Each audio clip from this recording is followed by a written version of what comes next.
केंद्र सरकार ने पूंजीगत व्यय को 11.1% बढ़ाया था, जिसका सकारात्मक प्रभाव साफ तौर पर नजर आ रहा है। और अब दुनिया की तमाम एजेंसियां भारत के तेज जीडीपी का पूर्वानुमान जारी कर रही हैं। इसमें वर्ल्ड बैंक, आईएमएफ सहित एशियाई विकास बैंक भारतीय अर्थव्यवस्था की तेज रफ्तार से प्रभावित है।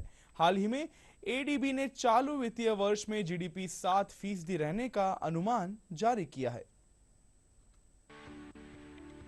भारत की जीडीपी की रफ्तार दुनिया को पीछे छोड़ रही है। अर्थव्यवस्था पर नजर रखने वाली वैश्विक संस्थाएं बता रही हैं कि देश की जीडीपी तेज गति से आगे बढ़ेगी। ऐसा नहीं है कि ये रफ्तार सिर्फ चालू वित्त वर्ष में ही बनी रहेगी, बल्कि आने वाले 2-3 वित्तीय वर्ष में भी भारत की आर्थिक गति तेज बनी रहेगी और दमदार प्रदर्शन करेगी। मैं सरप्राइज्ड इसलिए नहीं हूँ क्योंकि भारत की जीडीपी के जितने आंकड़े पिछले 2-1 साल से आ रहे हैं, उसके पहले से उसमें आप देखेंगे एक कंसिस्टेंट लाइन ये है कि हमेशा जो एस्टिमेट किया जा रहा है उससे ऊपर ही जा रहा है। आईएमएफ के बाद अब एडीबी ने भी अपने अनुमान में वित्तीय वर्ष 2024-25 में आर्थिक विकास की दर 7% की जताई है। औद्योगिक क्षेत्र में वृद्धि, निर्माण क्षेत्र, विशेष तौर पर हाउसिंग की मजबूत मांग को आधार मानकर ये पूर्वानुमान एडीबी ने जारी किया है। भारत सरकार ने कई सारे ठोस कदम उठाए हैं, जैसे इंफ्रास्ट्रक्चर में जो स्पेंडिंग है, जिसको हम कैपिटल एक्सपेंडिचर कहते हैं, उसमें बहुत, जिसे कहते हैं, सकारात्मक वृद्धि हुई है। उसी तरह से सब्सिडी या बहुत सारे ऐसे खर्चे जिनकी ज़रूरत नहीं थी या कम थी, उन पर अंकुश लगाया गया है। राज्य स्तर में बहुत सारे चेंजेस आए हैं जो अच्छे हैं, जैसे कि पावर सेक्टर रिफॉर्म्स हुए हैं, जैसे सेक्टर रिफॉर्म्स हुए हैं बहुत सारे ईज ऑफ डूइंग बिजनेस में।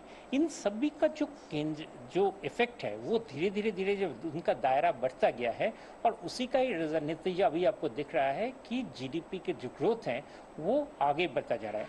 एडीबी ने अच्छे मानसून को देखते हुए ये अनुमान जताया है कि भारतीय कृषि क्षेत्र भी ग्रामीण क्षेत्रों की अर्थव्यवस्था को मजबूती देगी।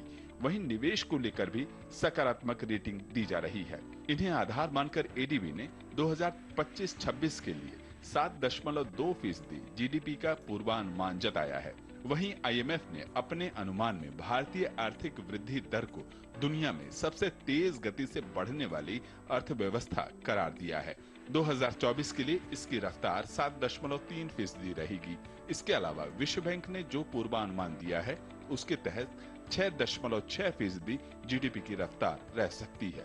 वहीं आने वाले 3 वित्तीय वर्ष में भारतीय अर्थव्यवस्था की गति औसतन 6.7% बढ़ेगी, जबकि आरबीआई के मुताबिक देश की आर्थिक गति 7.2 रह सकती है। इसी तरह से बॉस्टन कंसल्टेंटिंग ग्रुप ने भी भारत में वेल्थ क्रिएशन को लेकर कहा है कि एशिया का 30% साल 2028 तक भारत में क्रिएट होगा, जिसमें एआई यानी आर्टिफिशियल इंटेलिजेंस और डिजिटल इंडिया की बड़ी भूमिका होगी।